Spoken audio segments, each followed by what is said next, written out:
মাশাআল্লাহ মাশাআল্লাহ।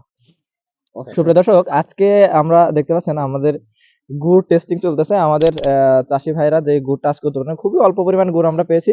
আমাদের এই যে একজন ভাই এসেছেন সুদূর মাদারীপুর থেকে, উনি আমাদের জন্য আমাদের এখান থেকে গুড় নেওয়ার জন্য এসেছেন। তো আমরা তাকে গুড় খাওয়ায়ে টেস্ট করছি।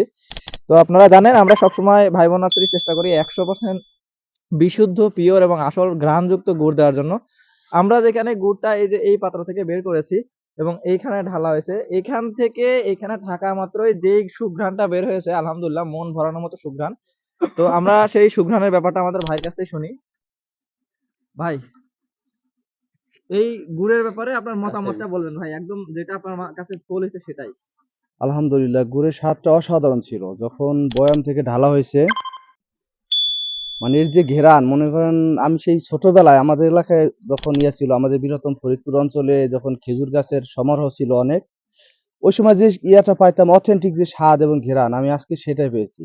যাক এবং আলহামদুলিল্লাহ। আমি এত পরিমাণ গুড় খেয়েছি যে আমি যতটুকু জানি যে অথেন্টিক কোনো জিনিসে মনে করেন কোনো ফিজিক্যাল পার্থক্য নাই। প্রবলেম হয় না, হ্যাঁ।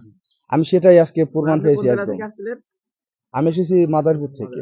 অনেক ধন্যবাদ ভাই। ওকে আশা ভাই, করি থ্যাংক ইউ। আমরা আমাদের ভাই বোনাদের থেকে আপনাদেরকে অথেন্টিক গুড় দিতে পারবো এবং আমাদের যেই আস্থা এবং ভরসার জায়গাটা আপনাদের জন্য তৈরি হয়েছে সেটা আপনারা সবসময় রাখতে পারবেন ইনশাআল্লাহ। তো প্রিয় দর্শক, আশা করি আমাদের সাথে থাকবেন, আমাদের আরো কিছু আপনাদেরকে দেখানোর মতো আছে ইনশাআল্লাহ।